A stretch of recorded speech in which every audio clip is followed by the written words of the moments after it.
Hi everyone, this is Josh Murdoch, and I'd just like to welcome you to our Social Media Club Education Chat. And we'll be talking about millennials, social media, and education connecting with your students. This is a time to be able to check your audio. You can use either your microphone headset. Just be aware that currently you are muted, so you don't have to worry about talking at this time. It'll be just open for the presenters. And there, also, you can use your phone if you'd like to, too. So you could choose those on those audio modes. You can choose which one you would like to use, and there would be a call-in number if you'd like to use the phone. As we go throughout, if you do have any questions, feel free to use the questions box you'll see there. You'll be able to submit something. We can get back to you, or if you want to make a comment. You can also use the live hashtag we're using on Twitter. So you'll see the hashtag here on the screen.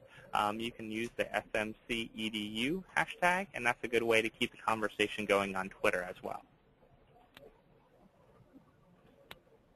And we'll get started in just a minute.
Again, everyone, this is Josh Murdoch. I'm Professor Josh on Twitter, and I just wanted to welcome you again to the webinar, Millennials, Social Media, and Education, Connecting with Your Students. As, again, a reminder, you are muted, so as you come in, you'll be able to listen-only mode, so you'll be able to hear what's going on, but if you have any questions, please use the questions box there. Also, you can ask questions on Twitter, so if you would like to do that, I would use the hashtag SMCEDU, the one you see on your screen right now.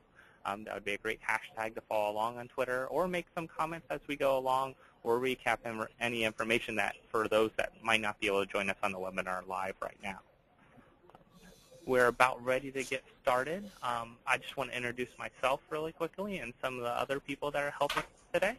I'm Josh Murdoch. I'm an instructional designer and an adjunct professor at Valencia Community College.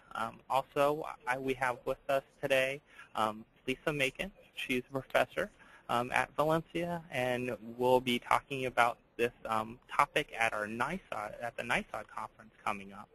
So this will be one of the topics we'll be discussing and presenting on. We have done this at a couple other conferences.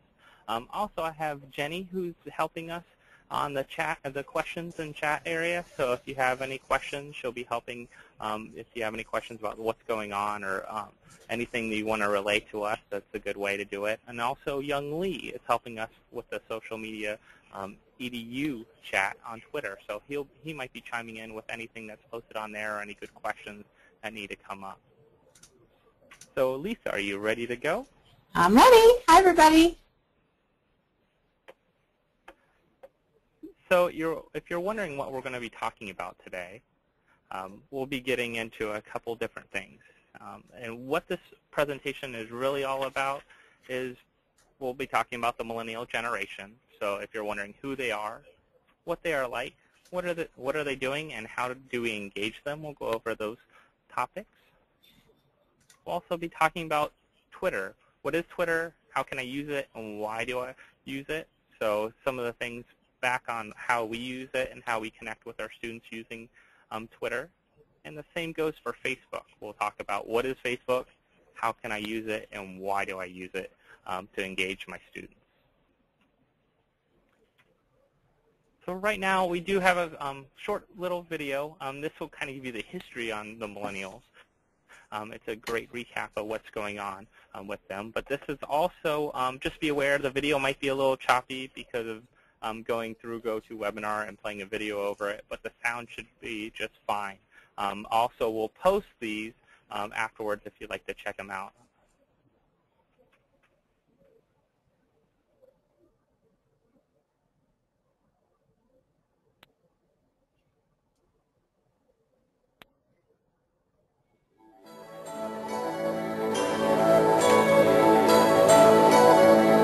The new generation of 20-year-olds probably don't remember much of the communications revolution that has happened in their lifetime. They were born in 1980, the year that John Lennon died, and IBM chose Microsoft to write the operating system for its new computers. The compact disc was introduced when they were 1. The mobile phone entered the marketplace when they were 5. It is unlikely that they've ever played Pac-Man, owned a record player, or feared a nuclear war. They were playing Lego when the shuttle blew up, and they think we always knew where the Titanic was. They probably can't remember Ronald Reagan, Atari, or the Sinclair ZX81. AIDS has always existed in their lifetime. They were 9 when 24-hour telephone banking hit Europe, 10 when the Berlin Wall came down, and 11 when the first internet browser was introduced. They were 14 when they first heard, "The future's bright, the future's orange." And Mandela was elected president of South Africa. They got PlayStation for their 16th when Robbie left Take That. And they got drunk on the first Alco Pops. There has always been MTV, satellite television, and VCRs. They are no stranger to laptops, but give them a typewriter and they won't have a clue. They can't imagine using a filing cabinet or sending a letter by mail. Wherever they are in the world, they know they can pick up their post, get the news, or buy an airline ticket.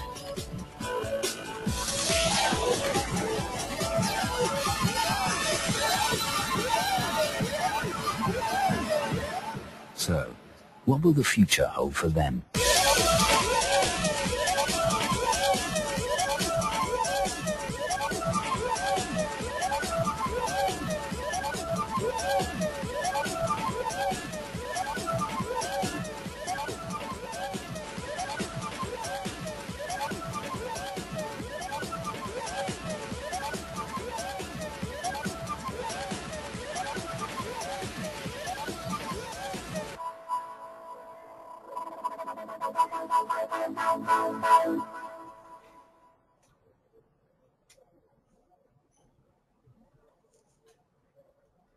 Okay, great. So that video gives you a pretty good idea of some of the aspects of the generation that we're going to be talking about here today. We're going to talk about a few more of the features of this generation. So the millennial generation is different than my generation and probably many of yours. I know you can't see us right now, but if you could, you would know that I'm not a millennial generation member, but I'm a member of the X generation, and this generation is really different from my generation. Josh actually is, I think, technically the oldest millennial, maybe on the planet, but certainly that I know, but he definitely fits into that category. So you'll be hearing from 2 different generations here in this presentation. And this generation has emerged as a force that will be shaping our next decade. And the definition of what makes a millennial varies. So I've seen age ranges in the literature that vary from a birth year ranging from 1977 to 1982 approximately.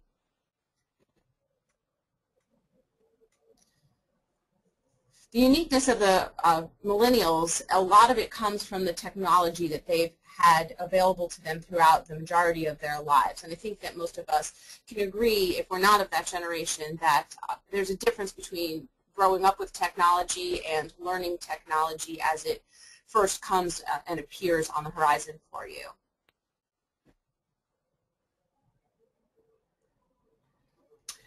So a lot of what makes a millennial generation unique is that they can effectively use communication technologies that are part of this digital era in a quick and seamless way. And that's a lot of what we're going to focus on today later in this presentation. So I would love to hear some of the ideas of what you think millennial students' characteristics are. So if you could, if you want to post them in the questions area or post them onto Twitter real quick, I'll kind of go through an update. But what do you believe are some of the characteristics of a millennial? What do you think of when you hear the term millennial generation?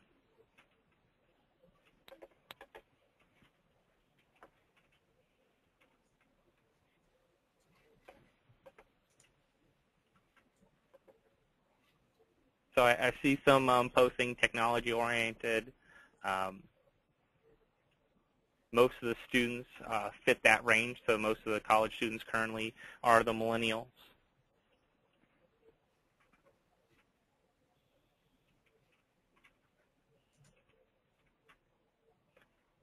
One of the good things is I see right here posted is I want what I want when I want it. So they're the ones that want something right now. So they're used to the on-demand kind of everything.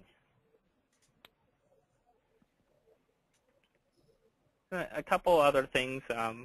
We'll talk about some of the things later on a little more, but of course the technology savvy, team-oriented. So they're very team-oriented. They like to work in teams, groups. They're used to that. Relatively sheltered, and people wonder why that is. And that's really because they grew up among those kind of roles. You know, school lockdowns, the national youth safety movements, kid safety rules, all those things they grew up with. But they are, and also they're more conventional than Gen Xers. And those are some of the different comments that you see in a variety of literature that kind of goes through. And another comment I see going from the Twitter is they don't understand, you know, things before digital, you know, the digital internet age, and that a lot of them grew up knowing the internet, knowing how to find information at lightning speed.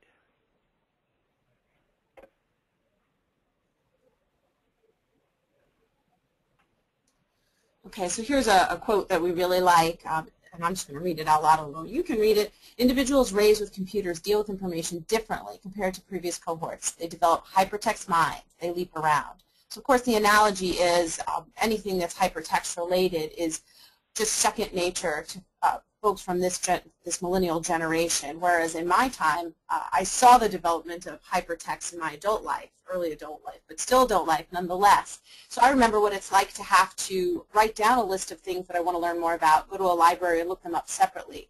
Students nowadays, they don't really have the understanding of what that might be like. They're just used to just clicking on the word that they want to learn more about and instantly getting more information.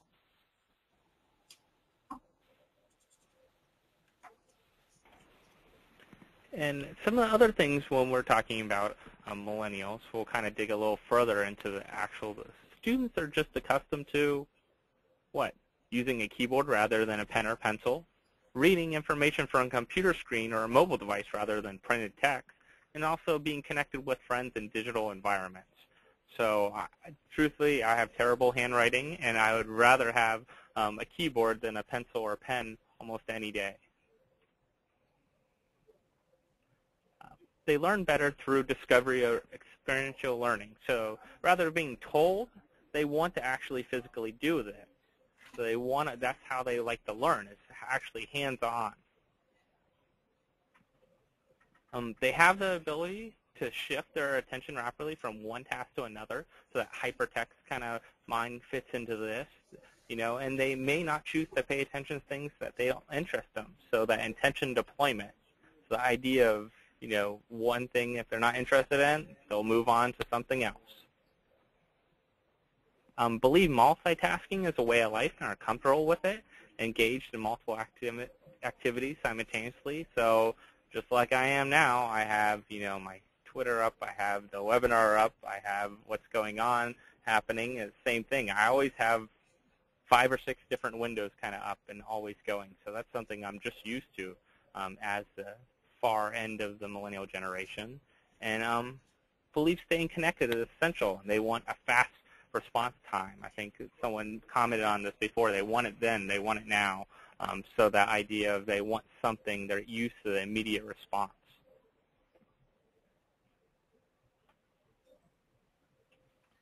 Okay, just a little bit about their learning styles.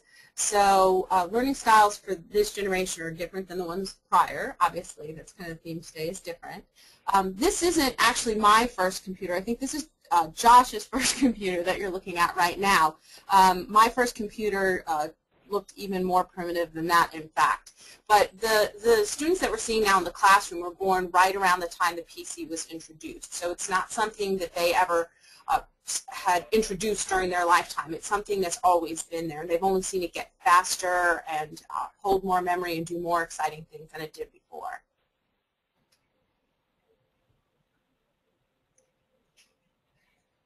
About 20% of the students that we have nowadays began using computers between the ages of 5 and 8. I think that statistic may be a little bit conservative. It seems to me, at least the younger students that we have coming in now, that many of them have been using some type of computer, and it could even be an iPhone or what have you, at a much earlier age than 5, actually. And I think we'll be seeing in this next generation that will be following the millennials, we'll see even younger sophistication.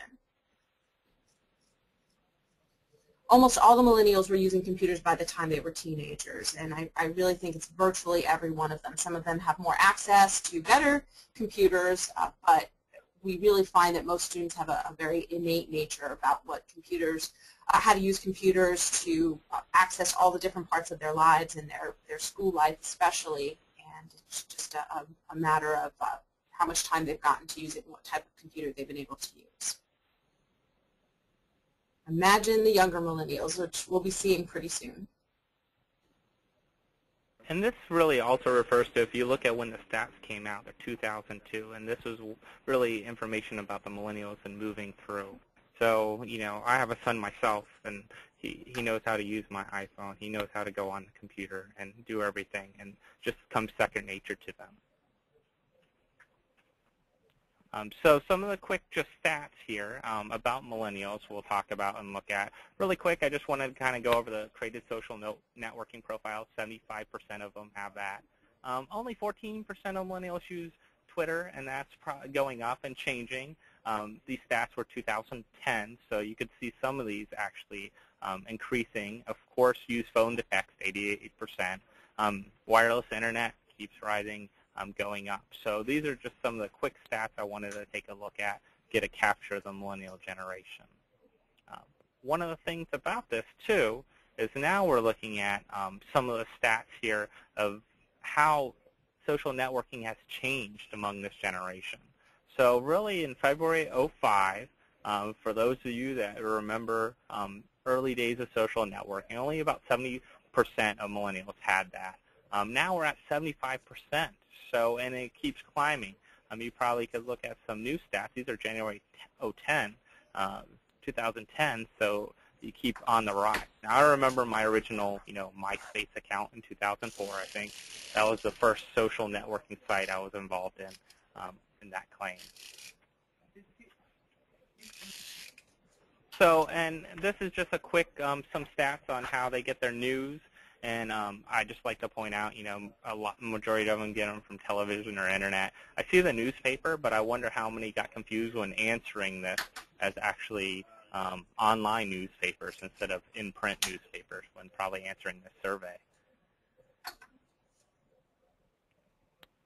And just to let you know, 50% of Americans said they got news from a mobile device.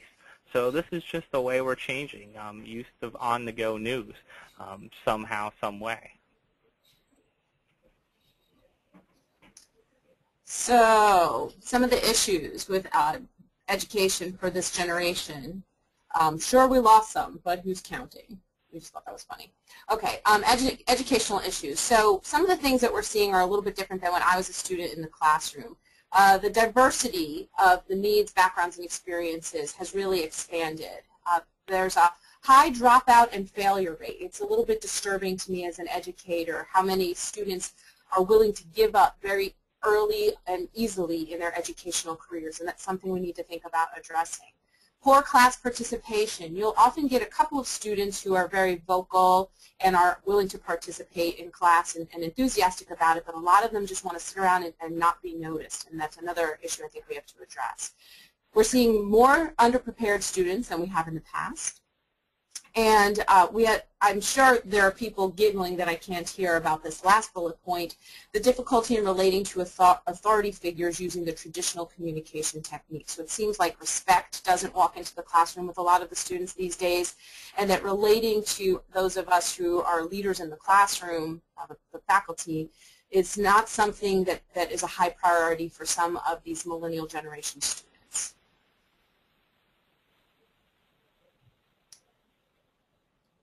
But we think they're worth the trouble.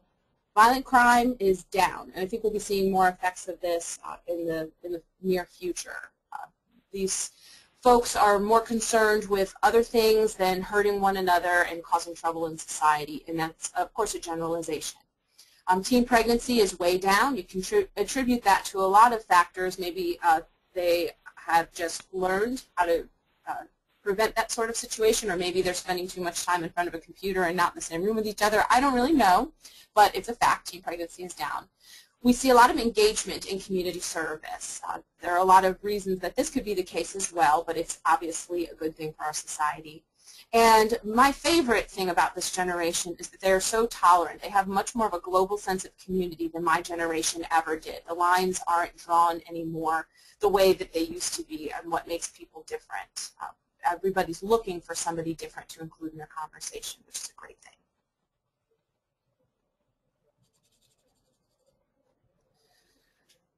I think you'll recognize some of these points about how the mind works of a millennial. They've been exposed to vast amounts of information at a very young age, and they have very little to do in order to find that information. So they expect the information to be at their fingertips. Sometimes it can cause frustration when it isn't an instantaneous availability of information. Also, they have different patterns of communication and social intimacy. One of the examples I like to give of this is I have a daughter who's a millennial. I also have a couple of Z babies at home, younger kids who will be in the next generation, but I have a 16-year-old, and it is not uncommon for her to have several of her teenage girlfriends over, and they'll be sitting in a room together, feet away from each other, but they're all communicating with people who are not in our house. They're somewhere else. They're talking, chatting on Facebook. They're texting one another. This is something that is very foreign to me, but it's very common for this generation. They're very ambitious, which is good, but sometimes they have very unrealistic expectations. I like to poll my students at the beginning of the semester to find out what their 5-year plan is, where they plan to go after they're finished with their studies at Valencia. And very often, I find that they're intending to be the CEO of a multi-million-dollar corporation by the time they're 25. And that may happen for some of them, but I think that sometimes we see that they expect a lot to come to them a lot more easily than you and I know it's going to. And they're very well aware of the rules. This is not a generation of fools. However, they sometimes seem to put more energy into challenging and circumventing the rules than they do into actually following them and getting their work done. These are all, while these may seem like negative or just factual pieces of information, I think the recognition of these points can be helpful to us as we try to frame our educational environments for this generation. So now we're going into engaging the millennials, and this is where we really want to kind of talk about how they like to learn and how you can engage them. They like to learn at a fast pace that doesn't involve telling. They don't like that text-oriented style of teaching. They want to be engaged. They want to have visual examples, less text and less telling. A lot of them are visual learners or kinesthetic learners in that area. So they want interactivity too. They don't want to be just told and lectured. That's something that they definitely have always mentioned. Millennials don't like to lecture. You have to change your teaching style. So, it's our challenge as educators to introduce new ways of learning and teaching, approaches to engage that millennial student that comes to your classroom. And we're wondering, is social media one of those tools? that you can approach this? Will this help engage those students or connect with them?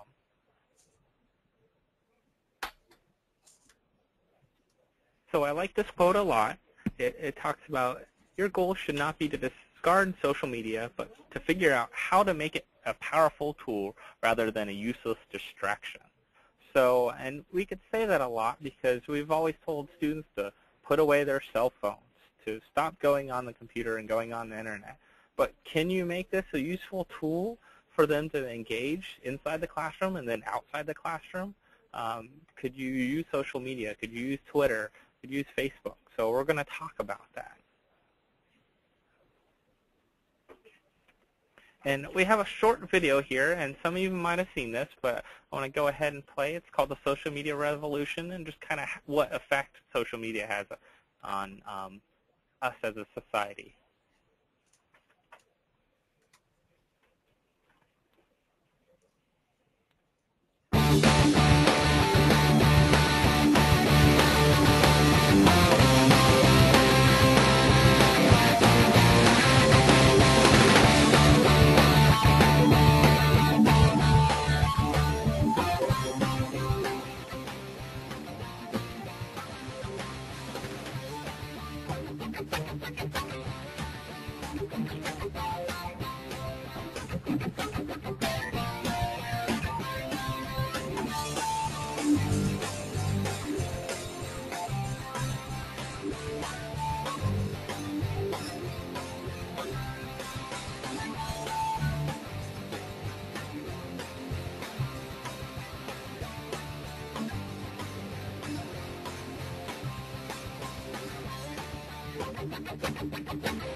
So if you think it's a fad, think again. It's not a fad. It's around here to stay.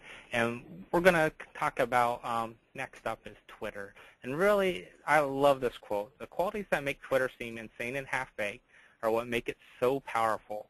And this comes to, I love just saying myself that when I started Twitter or heard about Twitter, I signed up and said, this is really the stupidest idea I've ever heard of. Why do I want to just write down 140 characters? So why would you want to do this? A lot of people think that the first time. If you haven't thought that the first time someone told you to try Twitter, that's why students probably aren't on Twitter, because they haven't tried it and experimented and kind of learned from it and saw how you can grow and use it. Okay, so here are some of the Twitter terms that we find there's often in our audience. There's some people who are unfamiliar, so we're going to go ahead and just make sure everybody's coming from the same page here and define a couple of the terms for you that we'll use. A tweet is a message sent via Twitter. It is not, as my dad says, a Twitter, it's a tweet. 140 characters maximum. A hashtag, which we're using for this presentation, allows the community to easily stream a particular subject. So if you want to find out what's going on out there on Twitter about iPhones today, you can put a iPhone in a tweet about the iPhone, or you can search for posts that have iPhone in the tweet. You can search for tweets. And a DM is a direct message that's sent via Twitter only to so the recipient can see. Twitastic is the Twitter version of fantastic. You want to be a little advanced in experience before you just throw that out in conversation. And then finally we have the dweet, which is a tweet sent while drunk. Best avoid it if possible. And that's always a great one to explain at a conference because you want to watch out for that. So why do I want to write only 140 characters at a time? And that's what I asked myself when I started Twitter. And these are some of the reasons why. A variety of content, news sources, instant information, a promotional tool, networking. All those are great. You have a vast network of people that you have interaction with all the time that are talking about the same topics you are. So it's easy to find those. One of the things, before I retweeted, Social Media Club was doing a social media university at one time, and I retweeted, I wanted to go. And this is the networking side. They sent me a DM back talking about if I wanted to receive a discount, here's a code to use for it. So it's a great way to contact and get information from people and also kind of network and learn some new things. Social media, SMC EDU chat on Twitter, I try to pop on there whenever I can on Mondays at 12:30. And it's a great resource of information and sharing, and then you also be able to collaborate with a lot of people. So that's one way I use it as a collaboration tool, and I try to teach my students about that as a networking tool and a research tool just to find out what's new and what's going on.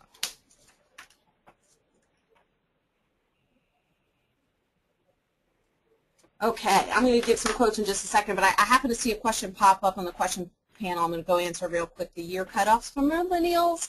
And the literature states different years as being the year that the millennial generation started as far as when babies were born.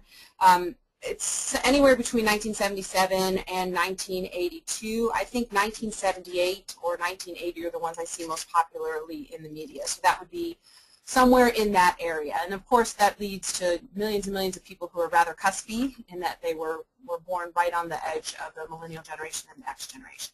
Okay, so this is what I said about Twitter when Josh asked me about it. This was quite some time ago. I said it used to be you had to be famous to let everyone know what was on your mind. Not anymore. So it's a way to just advertise what you're doing, what you're thinking, what you're interested in, what you know is going on, and for better or for worse, it's easy, really easy for anybody to participate in this information sharing.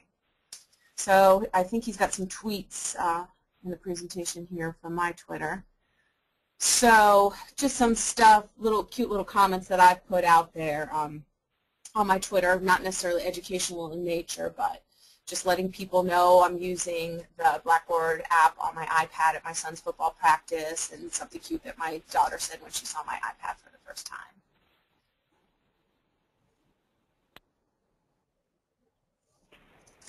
So one of the things I wanted to talk about is actually how educators are using it. And we have a person that has hosted Social Media Club Educator Chat before, and his name is Ray Junko, and he talks about academic excellence in 140 characters.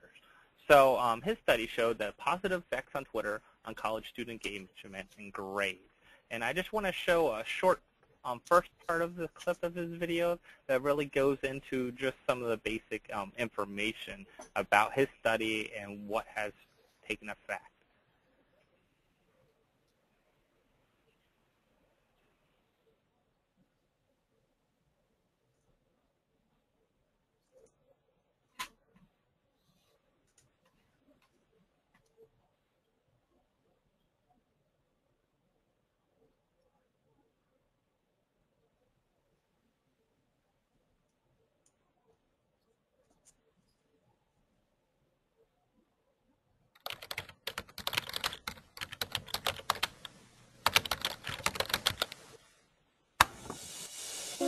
Social networking, an ever-expanding use of technology in modern society. Students all across the United States can unite with each other using social networking websites. With their user-friendly format and ease of access, all one needs is a computer or a cell phone, and they can interact with their friends or groups of interest. Professors such as Dr. Ray Junco at Lock Haven University hypothesize that using social networking websites such as Twitter can enhance a student's activity, participation, and interaction with other students in class. The findings from his study could be groundbreaking in education across the world.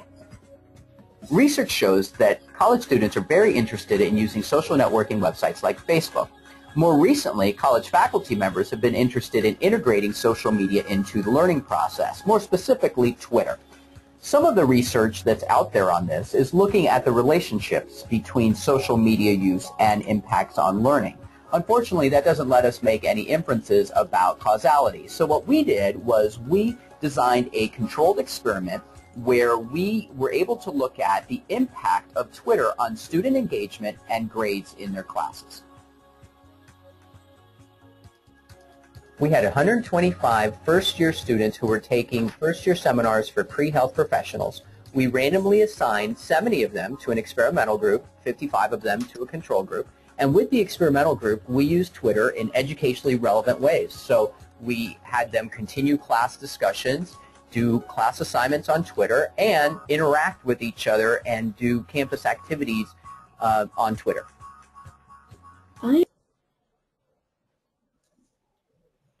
So we'll post that video so you can see more of it, but we just kind of wanted to show you how he used Twitter and engaged with students and saw an increase in student engagement and their grades went up for those that did actually use that as an educational tool. Okay, I think we're going to talk a little bit about one of our other faculty members here at Valencia who makes excellent use of Twitter in the academic environment. It's Amanda Kern. She teaches graphics. And she really is one of the folks who has been on the cutting edge of using Twitter with her population of students. So she's really inspired a lot of students through her use of Twitter, and we've got some example tweets to demonstrate. These are some of the things that students have said to her on her Twitter. That first one is asking if social networking could be a college-wide offering or whatever class it was. You're one of my inspirations. I love social media. You're the first one who got me to use Twitter in class. Her Twitter is exceptional. I highly recommend anyone who's just interested in people who use Twitter in a really great way. Go ahead and follow her. It's great.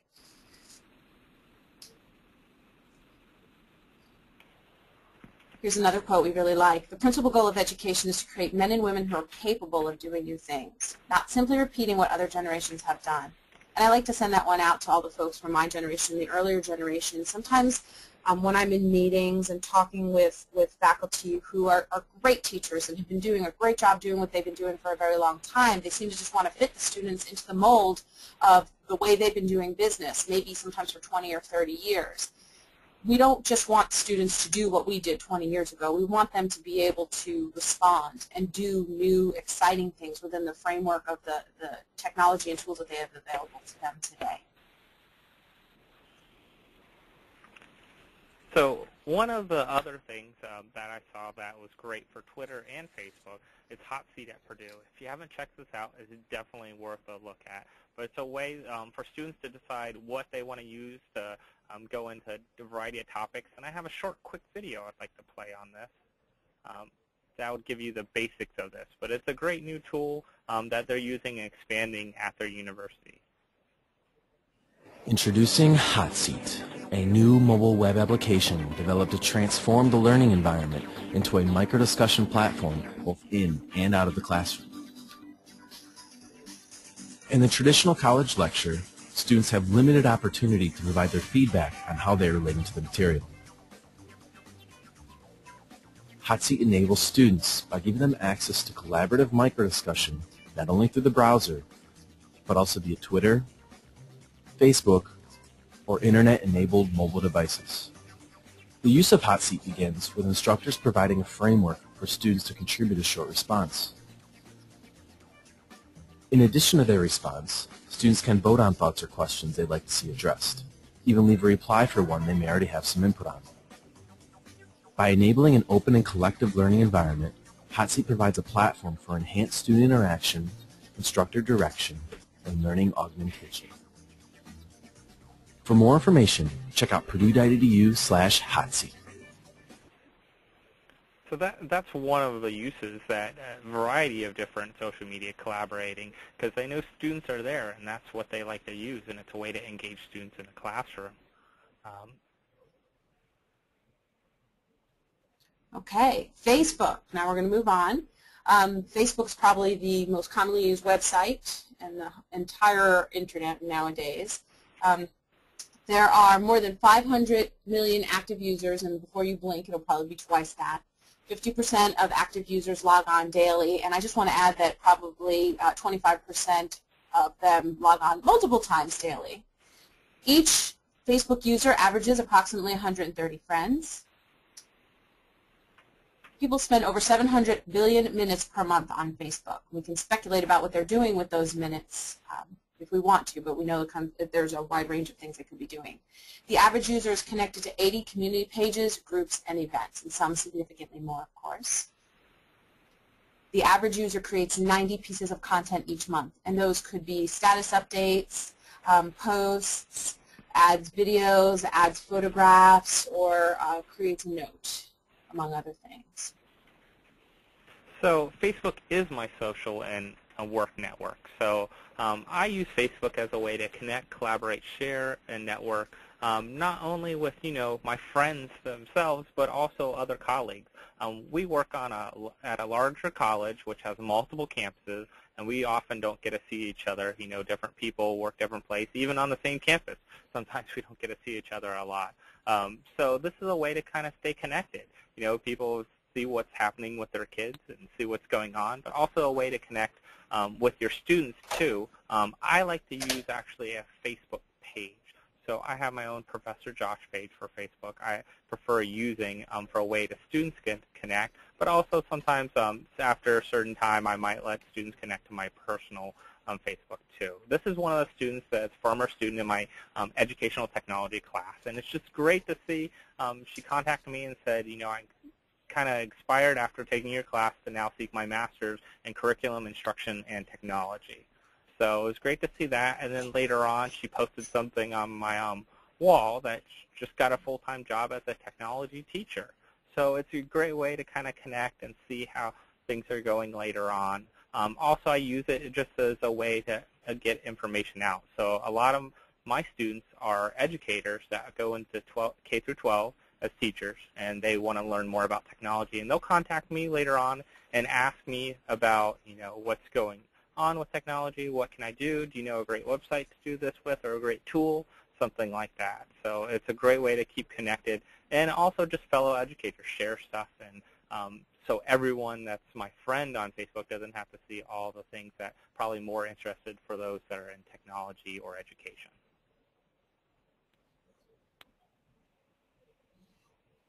Yeah, I just want to add that if I want to get a message to Josh immediately, the quickest way to do it is through Facebook, and that goes for a lot of the other folks that we have working here at Valencia. Not being on Facebook's like not having TV or not owning a cell phone. You can avoid it, but you'll really miss out. And I like to tell this to many of the senior faculty we have here. Some of them are very involved in social media and keeping up with technology. Others are just fighting it a little bit, and I just tell them that, well, there are people who thought having a cell phone or reading their email for a long time, but eventually you realize that you're missing out on the things that everybody else knows is going on if you're not on this particular technology, and Facebook is definitely becoming one of those things.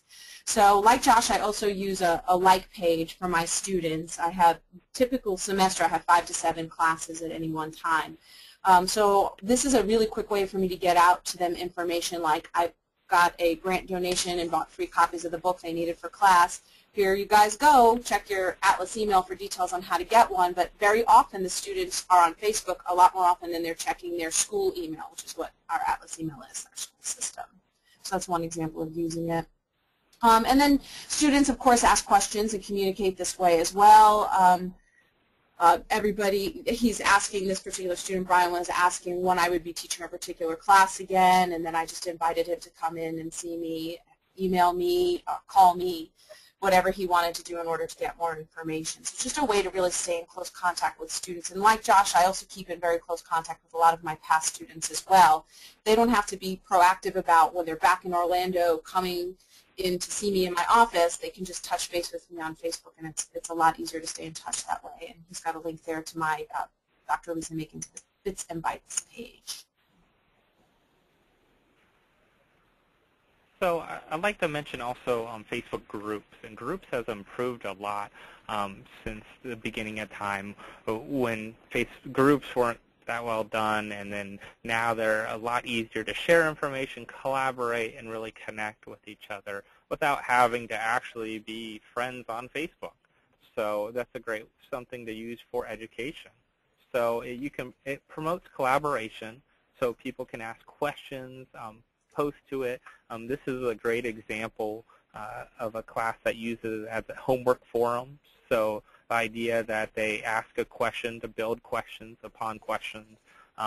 Students are asked to build upon a question and introduce more information to this to help solve something. And also educational links, the idea of just sharing. And then, you know, that's what education is all about, is sharing information and links, and then having some discussions further more on these. So that's another great way to get that out.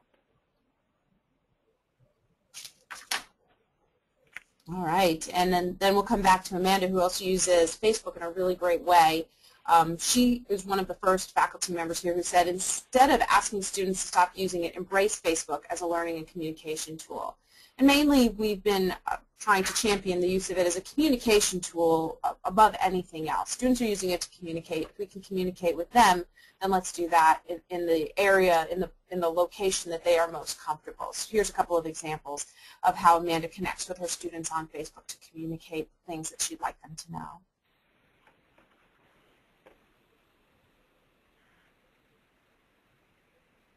And we're really just wanting to show you how do you connect and collaborate more than how to use it like as a specific assignment type tool.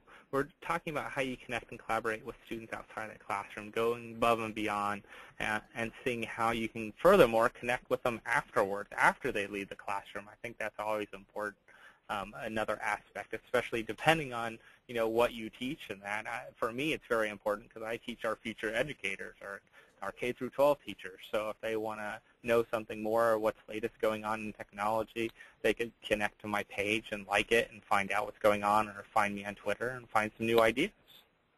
So at this time, we'd love for any kind of questions. Well, we've got a couple in the hopper already here, Josh. Okay. I'm going to hit two of them, and then maybe while I'm doing that, you can look at some of the others that are on there. But I saw one.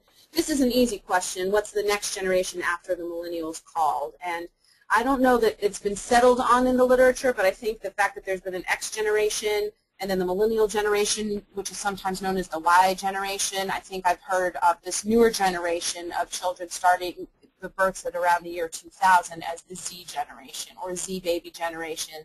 Those are the terms that I've heard, but if anyone else has heard other terms, please send them over so we can take a look. I also saw a couple of questions about privacy concerns. So I'm going to address that particularly with Facebook. I think it's clear that Twitter is as anonymous as you'd like it to be. So my Twitter account has my full name, and I use Twitter in what I feel is a very business-like way, a little bit personal, but never in a private sort of way. But Facebook is the major concern, and I think maybe we went through the slides a little bit quickly when Josh and I were talking about how we utilize Facebook with students. Absolutely, I do have students send me friend requests to my personal Facebook. That's really for family and friends. Sometimes if I've had students in 4 or 5 classes, I've seen them through graduation, I've seen them through the job search process, I do at that point consider them a friend, and I wouldn't mind adding them to my personal Facebook. And they're not going to get a whole lot there about me that they didn't already know, that I have kids, that I have a dog and a cat.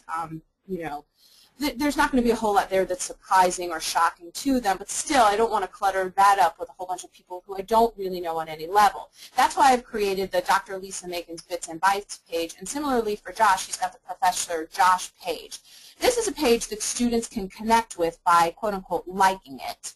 And this does not connect to my personal Facebook at all. This is a place where I can put information out for the students, and they can post questions in that page as well. But this is not seeing my personal page. They have no access to my pictures. They have no access to anything that's personal or private to my page. So in that sense, there is no privacy issue for me. Also, when students like my Dr. Lisa Macon's Bits and Bytes page, that doesn't give me access to their page with their pictures and information about them and stuff that maybe would tell me a little more information about them than I'd really like to know if I chose to go clicking on that. If I click on a student's name from my like page, I will see things like that I'll have to ask them.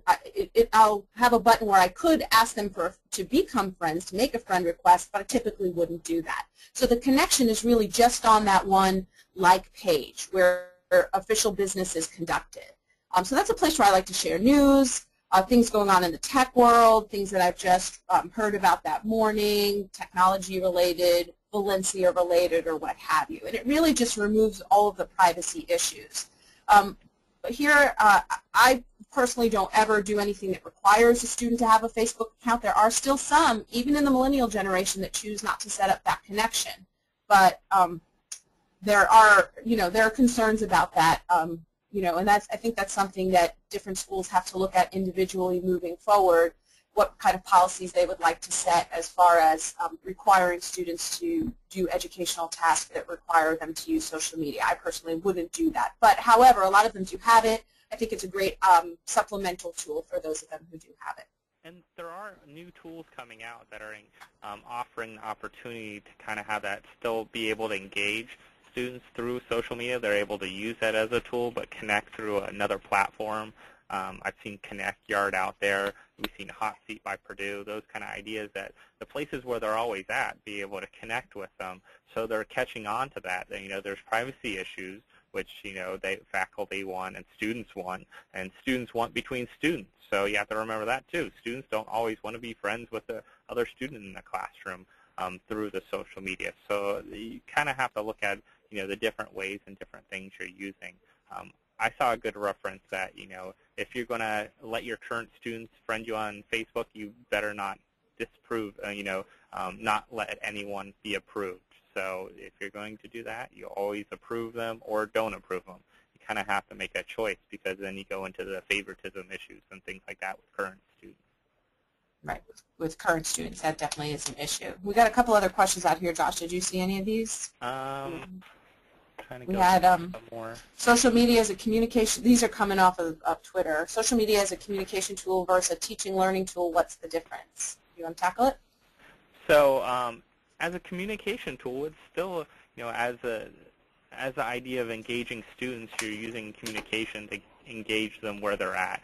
And I think the idea of that is important as a teaching learning tool is still, but learning to utilize the tools too. Twitter is a great tool because there's a lot of features where searching can be involved, hashtags can be involved. I've seen it used for large universities where they have lecture halls, and 150, 200 people are in the lecture hall, and they create a hashtag to follow along and ask questions.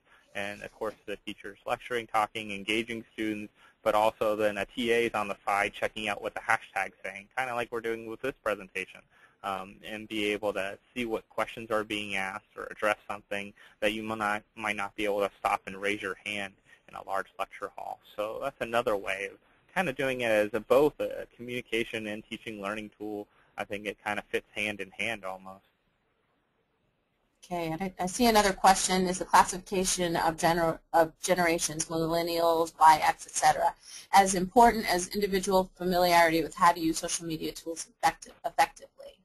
So I think the answer there is yes and no. I mean, we find that with some of the more recent generations that a familiarity for using social media, or comfort level even for using social media, is just a lot higher in general. That the learning curve for X generation, baby boomer, and earlier generations is a lot more steep.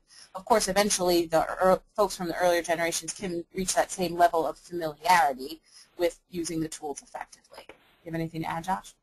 I think that really covers it. I mean, it's also students knowing how to use the tools and engaging with them. A lot of them, say use Twitter, they have no idea what it is or have never tried it. That low 14% we saw in the stats there of millennials using Twitter. So I saw a lot of other stats out there that say, majority of people using Twitter are between the ages of, anywhere from 30 to 45 or so, different things like that out there. So it's just, learning to use the tools for different methods would be important, just like any other software or anything else you're teaching students how to use. Okay. And I see one more question that I missed. It was probably the first question that came up. I can take a stab, and then you can add on, Josh, if you want. Karen C. asked, she said, I agree that students of this generation have attention deployment. How do we model that is a bad social model? I would argue that it's not a bad social model. It's just a different social model and something to be perhaps taken advantage of. So if students are needing, if attention deployment is just something they're going to do, no matter what we model or don't model, then it's something we need to be aware of. And maybe there are different outlets we can provide in class to allow them to deploy their energy to something that is positive and productive. So for example, one thing that I would do and do is I have all kinds of online resources for students in every class that I teach. They know where to find them. I tell them that if you just can't stand the sound of my voice anymore, you just want to tune out, plug in your earbuds and tune in to one of those things. And I can watch them through SchoolView, make sure they're doing something that's productive. It doesn't matter to me if they're listening to me or reading some other resource, playing an online simulation or whatever. As long as it's productive, that's fine with me. And I want them to deploy their attention in whatever way helps them learn the material in the class. And just to chime in, I'm almost always an online teacher, so I don't get to see my students. So this is another way for them to connect with me on a different level, to kind of see that I'm a real person too. Going through my Twitter, I might talk about, going to Orlando and checking out the latest food trucks or something like that instead of just always class stuff. So the idea of students seeing you as that, the same idea is posting some different things on my Professor Josh page that I find interesting or trying to drum up some comments about, or that really, talks about humanizing these tools and making them available for students to use. I use feeds, so I use actually widgets in my class and post both my Facebook and my Twitter widget in there, and they can check them out when they go into Blackboard. They don't necessarily have to like me or log on. They could just see those feeds too. So that's another idea of using those widgets to do search terms, to do other things like your personal feed, or to follow someone else that's really into whatever field you're looking after. Someone that's groundbreaking information in a field or news information, those type of things. Okay, and I think maybe one last question. We have like 2 minutes left here. The question on Twitter: Why millennials? So I would say, and I think the question is asking where does that name come from, obviously because it's around the turn of the century into the 21st century. But just to let you know, there's a couple other names this generation is known as, in addition to Generation Y. It's been called Generation Next, the Net Generation, and the Echo Boom, referring to the fact that many of the millennial children are children of the baby boomers. So there's just some other names for that generation. So if you're wondering about our contact information, I have the screen up there, so you're able to contact us. You can find me at Twitter, at Professor Josh, on my Facebook, Professor Josh, or you can email me if you'd like. I'll probably check Facebook sooner than my email, or maybe get back to you a little quicker, depending on how you contact me, or Twitter. You're always walking around checking that mobilely, so that's another way. Connect to Lisa, too. And also, you can search, just look on my page if you want to, Professor Josh, or go through her page. But you can find her Bits and Bytes, so Dr. Lisa Makem Bits and Bytes, some information there. You can contact us. We'll also post on Twitter under the FMCEDU hashtag. I'll probably post, actually, a copy of the presentation you'd be able to view, so if you want some information on that, too. So if there's nothing else, we're going to actually wrap up this presentation on time for you today. So I'm glad everyone enjoyed. I can't wait to kind of look in at the hashtag and see what was going on in the kind of the back channel communications of the webinar and see how this experiment worked, because this is something new and different we tried too. So this is something new. Thanks, everyone. Thank you, and have a great day.